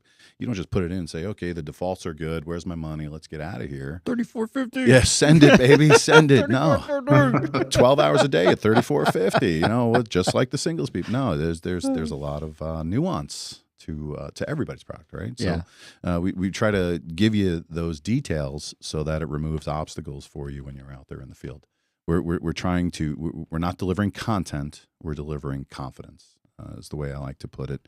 Because if you're out there in the field and you're asked to repair something and you're sitting there, you're full of anxiety, you've got some fear, you've got a homeowner over your back, it's going to be done by the weekend. Get the hell out of here. Let me see if I can figure this out. That's a terrible way to start your day, full of anxiety and fear. If I can replace that with skill and confidence, then then everybody wins. Customer wins, the technician wins, and Fluidra wins because it's going to develop that stickiness. These guys supported me and helped me, and I'm succeeding because of them. I'm all in with them. Yeah, and that's what we're all about. And like I said before, we care more. I think we do. Guys picking up his phone at 9:00 at night. I mean, it's a very rare occurrence in any industry. Yeah. Well, listen, 2 of them came out to have dinner with us last Yeah. night. So they do. They fought some And- Dallas traffic. Some for Dallas a while, traffic. And it was a yeah. great time, Look. by the way. Yeah. Look, I wanted to jump in real quick and yeah, it's funny. I'm listening to your stories and what you're saying, Rocco, and I'm just smiling, reminiscing, and kind of going back and going, yep, been there, done that. Mm. And I too have seen, and I agree 1,000%. I think especially Jandy Fluidra, your guys' training has definitely evolved over the years.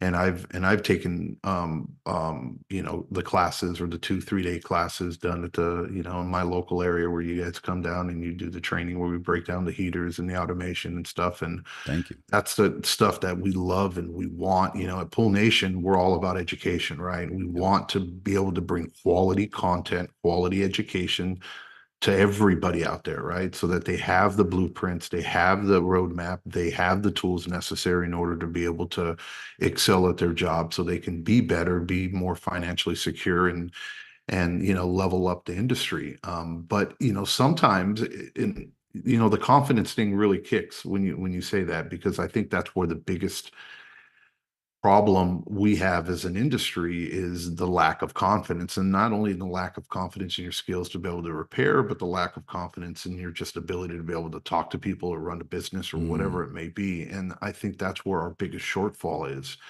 where if you don't feel confident enough in the abilities that you do, you tend to undervalue yourself, right? And you create this vicious cycle of where you feel like you need to undercut, or because you don't feel like you're worthy for whatever reason. But the reality is nowadays, 10 years ago, 15 years ago, different story. But nowadays, there are tools. And I think our industry as a whole collectively have really come together and said, hey, look, we need to prioritize training, and we need to prioritize leveling up, especially the service folk. We've been preachers and cheerleaders for the service guys and gals out there because we believe that they've always been underserved. yeah, I agree. And I hear, it's like one of the things you said where, you had an issue with one of the heaters where I laughed at the heater blew up or whatever. And I'm pretty sure it was a mini max. My first heater that the doors blow open was a mini max, but I'll leave it at that. But um, but you called up, when you said you called up tech support, right? And for us to understand, and I know Jandy, they have a dedicated line, especially for the pros that are there, and you guys have a training, like a simulation where they actually have like heaters there where the tech support guys and gals are physically looking and fixing and doing the same thing that you're doing so they can replicate it, right? Instead of just reading a textbook or reading whatever the script says on there and saying, oh, if you said this, do this or do that or whatever. But the more important thing is that you had you were humble enough to pick up the phone and make that phone call and lean on your manufacturer partner, right? Mhm. To call up tech support and to ask for help. Where there's a lot of techs out there that just don't have that or feel like they can't do it, or maybe it's not as accessible to Don't them. want to. Yeah, why do you Mm, there you go. what would you say to those people, or they're too proud to do it, right? And I joke, you made that joke about, when you're out there and your customer, we call them drones, right? Drone customers, right? Because they're just there. And I can remember back in the day when I was like, and I've seen some memes just recently where it's like, I think it was like a plumber or an HVAC guy or somebody was doing something, and they're like, um, all you want to do is be able to look up a YouTube video, but the customer's there to see what you need to do next, and the customers are watching you, right? Yeah, But it's kind of funny, but it's reality, right? And now I welcome it. It doesn't really bother me anymore now, especially when I'm out there. I'll enjoy the company and I'll talk as long as you don't get in my way, yeah, because you have that confidence, right? And you've done it a million times, and you can do it. And I actually encourage it because it helps, solidify in them to know, hey, this guy knows what he's doing, right? This company, and okay, I understand why I'm paying top dollar or premium, and and they see that, and we enjoy that, and we invite that. But there's where, like, things where we call like an HVAC. I can't remember. And again, I'm sorry to go off on another little tangent here, but it's funny. You see, like when we have like a garage door opener guy come, or we have another HVAC guy come, and we're kind of out there, and I'm always sizing them up, looking. I'm like, Sizing was them this up. guy me? You know what I mean? 12 years ago or 10 years ago, you know what I Yeah, mean? Or is this guy me now? And, yeah, how much does he really know? But it's not just a pool industry, but it's kind of like, everywhere. But anyways, what would your piece of advice be to, a technician, either now learning, or even somebody who might be an older dog out there that's a little stubborn, that doesn't want to pick up the phone and call a rep, or to call tech support so that they can get help on a product? But before you answer that, this is the trick. So for everybody that's listening, here's the trick. If you do have a customer that's hanging over you, what you're going to do is you're going to open your phone and you're going to open this video on one tab, right? and then you can flip over to the YouTube video where you're trying to fix something, and if the customer says something, you go, "Oh, I'm just listening to Rocco Russo, Trainer of the Year here. We're kind of watching this. I'm not watching the video." Or John, you go back to the old YouTube page, old YouTube ones, and find Rocco's old ones and kind of watch those. There you go. Nothing instills confidence like, tech rifling through information, trying to find a solution. Hey, I'm just listening to Rocco. That's all. I'm not watching a video. It's Rocco. No, I think you touched on it, Flawless. It's be humble, right? ABC, what is it? The ABCs, always be curious. Be curious, not judgmental. Little Ted Lasso thrown out there. I don't know if you've watched that one, but Love that show. Same. A lot of great lessons in those episodes. Is that a guy with a lasso? Is that one? No, we are in Dallas, but no, not quite. Okay. But you make that call, and I got to shout out. You said it too, man. Our tech support team, man, the stuff they go through, they're dynamite. They help you, walk you through problems. You're going to learn something while you're on the phone with them. It's a process. We take these individuals and we send them out into the field with territory service managers. We call it the partner program. So our tech support reps aren't just reading off a script, like you said. They're getting out there. They're pulling lights. They're replacing parts and heaters. They're programming variable speed pumps. They're doing the actual work so that when the phone rings, they're equipped to get you the answers you need to get you out of the backyard and onto something else. And you said it, John. You guys, especially more than any that I know of, you're teaching the business side of the service and maintenance and repair industry, however you label it, but.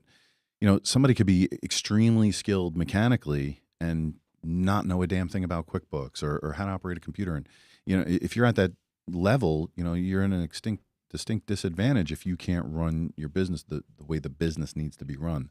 Understanding your job costing, what did it cost to the dime to make that job happen, is very important for you to determine whether or not you're making the margins that you're targeting, right? Because you're looking for growth. There's so much that you guys are doing that is so important to the people in the industry. It's not just a skill thing; it's a business thing. And I mentioned it: more billable time and material per day per vehicle. Minimize service recalls. Don't be bouncing back and forth to the distributor counter, swapping parts over the counter. It's write more proposals. And the other thing you made me think of, JJ, is don't sell out of your own pocket. Be confident in what you're offering, right? Just because something's 100%. expensive. Right? John says that. Seriously, yes, it's expensive to us, but these people own a swimming pool. They know that there's some costs associated with owning a swimming pool. And if my bid looks high to me, to them, yeah, okay, when do you want it? That's sometimes how it goes, So there's still pools out there, pool spot combos that don't have full system automation. You go out there to service a pool spot combo and here you have a potential millionaire going out to the equipment in the middle of the night with a flashlight and a piece of paper going, which valve was I supposed to turn again? That's criminal. From the service standpoint, write that man a proposal. How would you like to push 3 buttons on your phone and have your hot tub ready in 20 minutes? Yeah. Where do I sign? It's not a question of, well, how much is that? No, it's you transfer the excitement, right? I'm enthusiastic about what I have to offer you because I'm confident that it's going to work the way I sell it. And you transfer that enthusiasm to the customer. You don't talk about the transaction. You talk about the experience. And Mr. Scott Frost mentioned this when he was on your show. It's you're not selling a heater. You're selling comfortable water to swim in, right? Huge and you're difference. solving a problem, right? You take that. I mean, look at how hard it is for us at the beginning to learn the valves and do it. Imagine a homeowner that does it once in a blue moon. He's never going to learn it. They never will. And so what do? They don't use their spa because they don't want the headache of, oh my God, I hope I turn the right valve and I don't blow up the block with my heater. Yeah. So But it all falls back to what we talked about.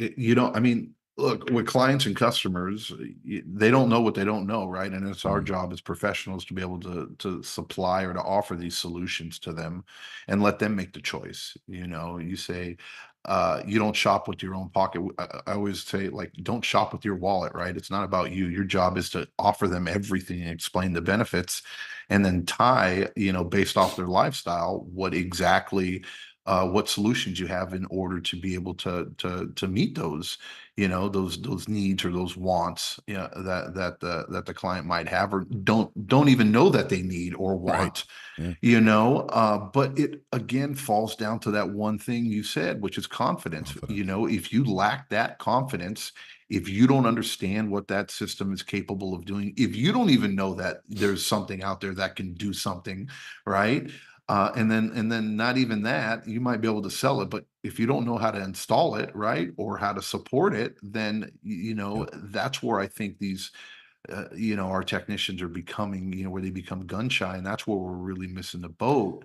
And why training and what you do and the trainings that we try to put on so that people become more confident. You are teaching confidence so that they can become better at what they do. Absolutely. It all falls down to confidence, 100%. And I'll bring it back to my own personal experience, guys. When I was selling heaters, I was always the highest price at the table, and I wanted to be because I knew I was offering something. I'm not moving a widget. I'm not taking a box from point A to point B. I'm doing gas, water, and electric in one visit. I'm licensed to do it. My guys are, fully skilled and capable. I'm giving you same day or next day service throughout the warranty period. I'm giving you your first preventive maintenance service call at no charge. Oh, what's preventive maintenance? I'm glad you asked. I'm going to get you on a preventive maintenance program. Ka-ching, right? So it's, yes, I'm more expensive, but it's a value proposition. It's not a price argument. It's you're getting more value by going with me. And Yeah. it was always, I was very confident in my pitch because I knew it was true. I knew my guys were very skilled and proficient at repair and installation. And I'm going to give you an extended warranty because I partner with the manufacturer. Same day or next day service throughout that warranty period.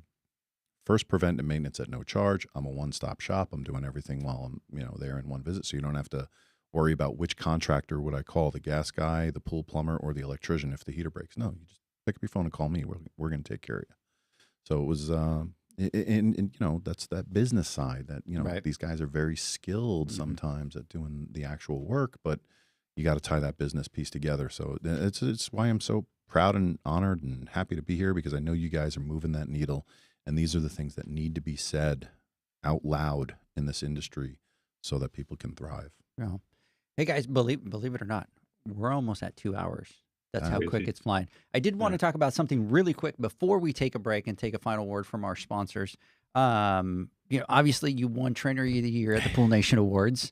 Amazing. And we were really excited about it. I shared the story with you yesterday about, my wife and how much of an impression you made that you came home and we were talking about it. And then even this morning, she got home last night, right at like 9 o'clock last night. And we're talking and I'm like, she's like, so who do you have in town? And I'm like, Rocco. And she's like, oh, that's the guy that won Trainer of the Year, right? And I go, yeah. She's like, oh my God, so freaking cool. So, obviously wanted to congratulate you. Very well deserved, right? I know so that you're much. passionate about what you do. I know that what you bring into your training is a little bit different. It's not just here, I'm here to train, but you bring all this experience from even the HVAC and the business side and the hours and the doing all those things. And when you can bring that into training, it's that much more valuable because it's not just change this widget, but here's why you change the widget. Here's how you do it. Here's the things that you need to look at from the customer standpoint. Here's the way that you need to look at it from the business standpoint.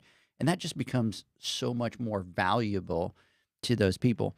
But just walk us really through kind of what it was like to, I know that you were saying that you didn't think that you were going to win. There's Terry Arco, there was Steve Barnes, there's some people like Jim that. and, Yeah. you name it, Carlos. I mean, yeah, I now it sounds ridiculous because I had a speech prepared, but that was the podcast you launched prior to the award ceremony. You said, and if you've been nominated, have a speech ready because so many times people will just sit there and have beverages at the table and then all of a sudden their name's up. They're like, oh, no, what do I say? But yeah, I mean, it was what a moment, and I actually got to talk to Mr. Steve Barnes at the Water Shape. Thanks to Eric Knight for bringing everybody together out there in Arizona. But I talked to Steve and we were discussing strategies around training and whatnot. And he's such a great guy. I highly respect him. I attend his classes every chance I get. And we came up with, together, information without interpretation is just noise. So I could speak at a high level about the science behind head pressure and why you choose a certain pump for a specific plumbing scenario. But can I also speak to it in a way that makes a service technician understand it? Like feet of head. It's the equivalent out of the discharge in vertical feet, right? Who knew that? Steve explains it as a column of water that weighs 2.13 pounds. Okay, yeah, there's a science to that, but feet of head is, if I have 55 feet of head in a system, that's the equivalent of the discharge pipe going 55 feet high. Fill it with water, that's the force that the motor has to work against to deliver clean water back to the swimming pool. If I could bring that down by lowering the speed of the pump, I'm going to decrease the amp draw at that motor drastically. So we all have our own shtick, I guess. We all have our own approach to training. Everyone, I think is adding value in everything that they do. Steve's very scientific and very, very smart. And it's great to hear him talk. Jim, Carlos, Terry, everybody else that was up on that screen. And what I had to try to tell myself in the weeks leading up to the award show was that just because I don't win doesn't mean I'm not an effective trainer. That was my mantra for weeks. And, and my wife's like, no, you better prepare a speech. I'm like, you don't know what you're talking about, babe. This guy, Steve's he's a shoo-in. I thought for sure, Steve. I thought I was going to be the audience going, yes, Steve, I knew it. But no, that wasn't the case. So yeah, I don't know. Did I highly, highly appreciate it. And it's a moment that I'll never forget. Absolutely. So, congratulations. And again, we talk about it all the time, and that is that, obviously we don't pick the winners. We don't even vote. We don't even nominate, right? We just kind of keep it. We have our own award that we give out so that we can fill that void, the Edgar, Zach, and John award, so that we can say, hey, we got to pick something right out of this. And I think a lot of people all the time just think, oh, the biggest people are going to win because they're the most. But I truly personally believe that the people that win are those that make the most impact with people, because it's so hard to get somebody to stop what they're doing during the day to kind of go vote, right? Yeah. And what might seem significant for you might not be significant for another person to take 5 minutes to jump on a page, register, get a link, approve the account, and go and register, right? And so, every time that we see these people win, we see the same pattern, right? It's these people that are creating their small communities that are really making an impact that then turns those people to turn around and vote for them. So big congratulations to you. We watch your stuff. We see that you post. We see that you're doing out there. And, to us, it's not competition. We want everybody to go to every single training that's out there. We talk about it all the time. People are like, well, I'm going to go to yours over the other one. We're like, no, you're stupid. You need to go to all of them because it's different products. And just like you said, you're going to go and Rocco's going to explain something that's going to click to you, right? And then you take that with you, you put that in your basket, and then you go to another one and John taught something and they put that into the basket. And now that basket starts to just get full of knowledge, not just by what Edgar teaches or what Zach teaches, but by what the industry itself, kind of teaches you. And that's the mindset that we need to bring to the industry, right? We're not competing against each other. We're not competing to do training. We're competing, to bring everybody together so that everybody, can rise. And by the way, John, he used your same term, right? Which was rising tide raises all ships. And I'm like, that's right. exactly what John talks about. And that's the ultimate goal for the industry, right? Can we put that spotlight so big on the industry so that the HVAC industry looks at us and goes, crap, that's what we want in our industry. Yeah, those guys are awesome. There will never be too many great technicians in any industry, right? Yeah.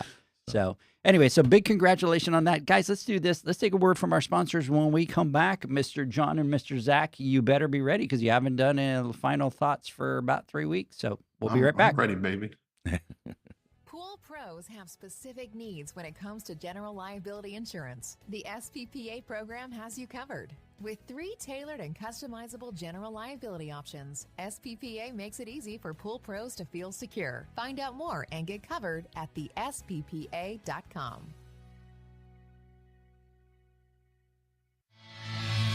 Now available, Pool Invoice. Pool Invoice is a pool billing software created specifically for the pool service and repair industry. It's developed for our industry and only our industry.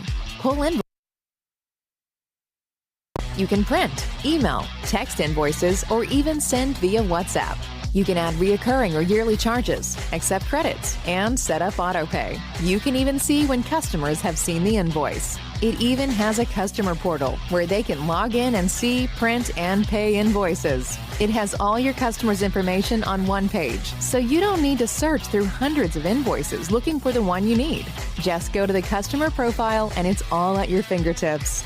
Created specifically for the pool industry, Pool Invoice. Now available at poolinvoice.com.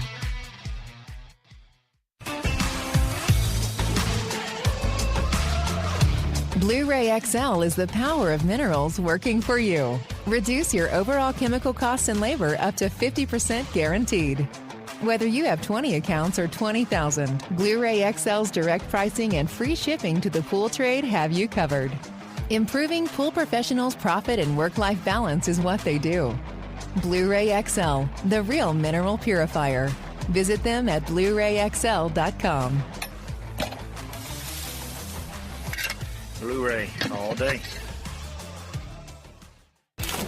Aquastar's new pipeline cartridge filters, available in 2 sizes, deliver top-notch hydraulic efficiency along with best-in-class filtration performance, approaching that of DE filters. Uniquely designed, open pleat spacing means 100% of the media square footage is usable. And these claims are backed by NSF test results. Designed with the pro's time and comfort in mind, the patented double locking system improves safety and ease of access, making filter cleaners faster than ever before. Available now. Ask your supplier for pipeline filters today. Natural Chemistry, a leader in specialty water care solutions for over 30 years, is proud to provide products that make pool service easier than ever before. Its unique enzyme formulations in Pro Series Pro Blend improve efficiency of your pool program while reducing frequency of filter cleaning and scum lines. Natural Chemistry is also well known for its wide variety of phosphate removal solutions that include a non-clouding formula in Phos-Free and extremely high-range removal with Pro Series Phos Remove or Phos Free Max. Save time, save money, save work with Pro Series products.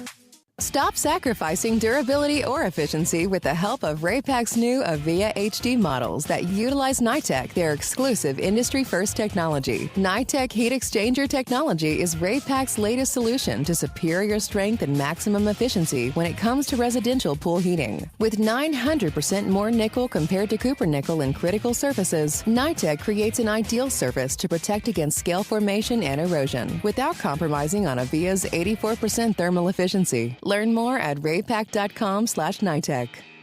The next evolution in lighting is here. Universal Color Logic 2.0 from Hayward. The latest in pool and spa lighting was designed with you in mind, making installation a breeze. Upgrades include a detachable cord and first-of-a-kind adjustable lower catch to overcome variations in plaster thickness. As always, Universal Color Logic lights retrofit into virtually any in-ground pool or spa while delivering industry-leading, vibrant color. Visit Hayward.com to discover more. Welcome back, everybody, to the Pool Nation Live podcast. I am absolutely fired up, Mr. Zacharias. I don't think we could have timed the best podcast for after taking 3 weeks off, right? Because it's like, you feel like you have to kind of get in, you have to do the work, you have to prep, you have to do all that. And then to do it and, you know, coming back off of 3 weeks off, you want a podcast that's going to fire you up and get you excited and kind of get us back into what it is that we love to do. And Rocco, we didn't do it on purpose. It just, we set it up, but I don't think I could have asked for a better podcast to be able to bring us back, because what you do, your story, your passion, everything that you do just so much aligns with what it is that we do.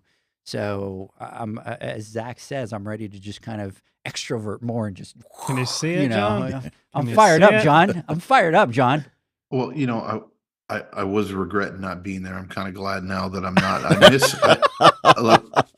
Trust me. Let's go. I'm beating myself up for not being there with you guys and Rocco especially. But the after podcast energy from They have to Edgar. put up with me for another Yeah, day. that right there. I don't know if Till you I'm just come going to back turn my down. phone on silent as soon as we finish the That's- podcast real quick. That's why Zach never stays. Zach says like, I just drive home straight after this. Like I can't. I don't want to He's know. been freaking pounding cappuccinos, staying up late. You know.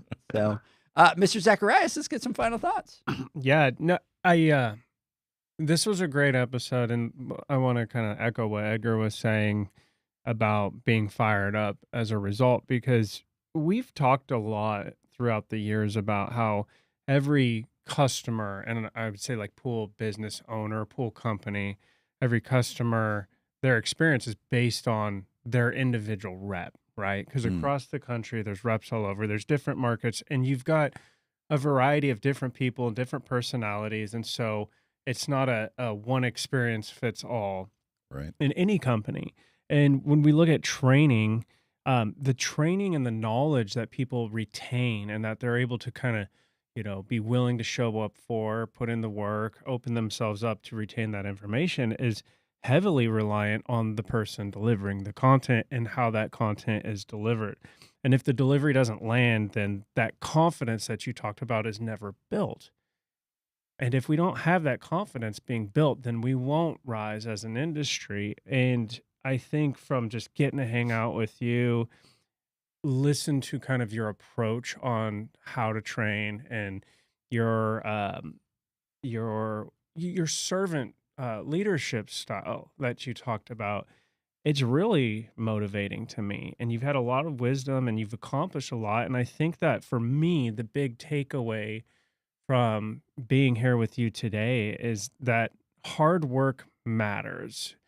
Care matters. And if you care and you put in the hard work, then you will accomplish big things. And it may not be things that none of us would have foreseen that we'd be here today doing what we do, but the opportunities came, the doors, the path took us this direction. This is where we landed. And so, congratulations. I think Thanks, Zach. you deserve and have earned every bit of everything, the recognition, and I had a great time hanging out with you. Yeah, awesome. Thank you. Yeah, I wasn't expecting this to be like, because I tune in and I spread the word, and I'll say it from the highest mountaintop. Everybody in this industry should be tuning into the show.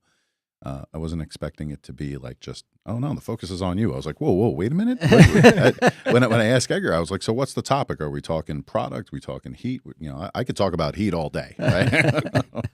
And he was like, oh no, it's about you. I was like, oh, ouch. Yeah, Sometimes he does that on purpose. Yeah. Just say it. No. No, but I truly appreciate you saying that. And like I said, this is an honor unlike any other. The trophy is proudly on display in my home office. And I'm really looking forward to next year's winner, announcing it because Passing on the torch. I'm all in, man. All I mean, in. yeah, this is, like I said, people that feel appreciated are always going to give more. And I feel very much appreciated by you guys recognizing, and the industry recognizing what my team does. Because again, it's not by my individual effort that this is possible, not by any means. So yeah, looking forward to passing the torch to next year's winner. It's going to be awesome. Awesome. Mr. Flawless, take us home. Yeah. So look, I kind of want to piggyback a little bit on what Zach was saying. I agree 1000%. And we've been, we preach it, and I've said this a million times, people work for people. They don't work for companies. And the perception of someone's, how they perceive a company or an organization is based off of their experience with a person, right? That of that organization. And that varies drastically from coast to coast, city to city, market to market. And what it really comes down, and they become very, very influential in somebody's opinion and what they form of that company or that organization, or how they take on the industry as a whole. And I personally can speak of my experiences growing up in this industry, and I have had nothing but great experiences listening to you and learning from you and your trainings. And my rep that I had back in the day, and everybody hears, I'm gonna say it again, Davo was my rep. Dave, oh, Yeah, and if it wasn't for him, I wouldn't have gone Jandy at the very beginning when I started, right? He took the time to call me up, and it's hard to put things into perspective when you don't know. We talk about customers, they don't know what they don't know, and it's our job to help them know, right, or understand. And as a service tech, or as a company out there, when you're calling your rep or you're trying to get some support, I just think back to what you said at the very beginning, and you have a laundry list. You have 60 different, fires that are mini fires that are going mm, out, right? And you know, uh, us pool guys are stubborn sometimes, or 99% of the time, and they feel like they're the most important thing in the world. And sometimes if it doesn't go that way, right, they get a little, but they don't really understand, because they don't know what you guys are going through and what you have to do. But sure. Davo, he made it for me, at least, so that I would at least feel like I was the most important person in the world.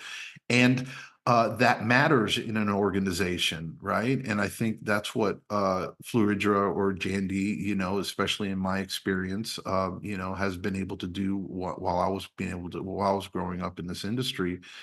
And that falls into training as well. And I'm no dummy, right? I'm not the smartest guy in the world, but I'm no dummy, and I'm a pretty good judge of character when it comes down to people.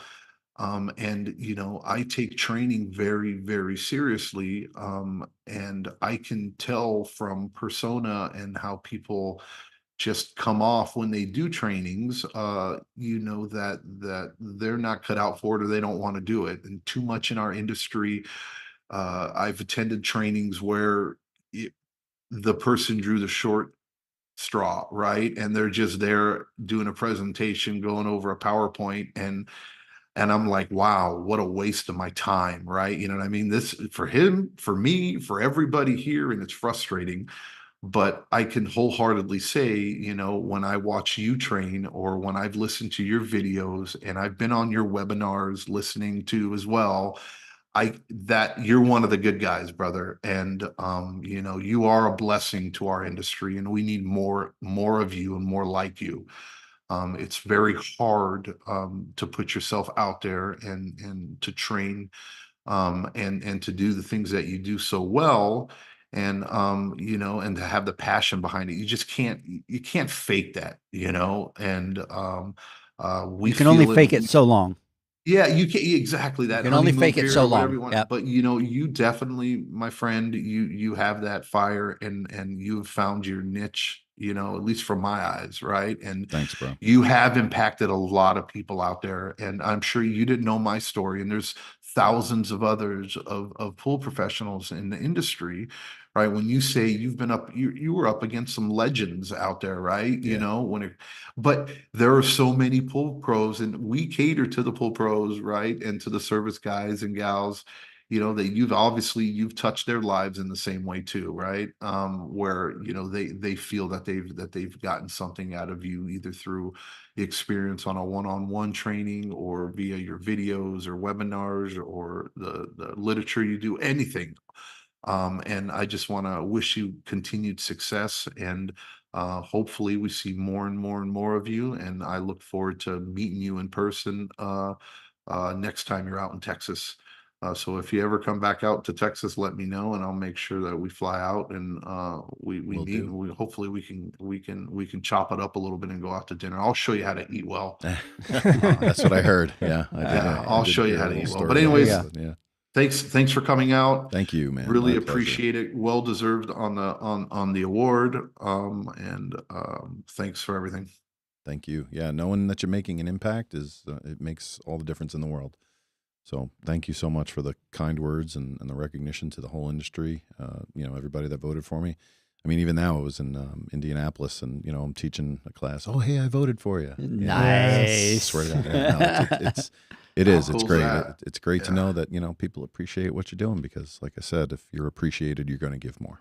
Absolutely. And I want to make sure that I'm earning these praises and respect. So I'm gonna keep doing what I can for as long as I can to help the men and women in this industry. Absolutely. Well, thanks so much for coming out. Really appreciate it. Hey, everybody, come back and join me and John next week. Actually, it might be Zach next week on the Instagram Live. We just volunteered you. Yeah, John will be flying out here. So Zach and I will be live on the Instagram Live. What are we going to talk about? Money, my business. All right. Business. I got the whole guessing thing that we're going to talk about. Oh, perfect. So anyways, hope everybody has a great weekend. Thank you so much for coming out. Rocco, it's been an amazing time. We'll catch you everybody next week. Have a good one. Bye, guys. Bye. Thanks for listening to the Pool Nation podcast, a member of the Pool Nation family. You can listen to us live every Friday here at 9 a.m. Pacific, 11 a.m. Central, and 12 noon Eastern Standard Time. You can find us at Pool Nation or poolnationpodcast.com, on Facebook, or on Instagram at pool.nation. And to find more info about Pool Invoice, the billing software built specifically for the pool industry, go to poolinvoice.com. Before you go, this is what the pool industry has been waiting for. PoolmanUniversity.com. It's the first platform dedicated to learning the swimming pool service and repair industry. A pool service community where you can connect and find videos on business, service, water chemistry, and repairs. See you there at PoolmanUniversity.com.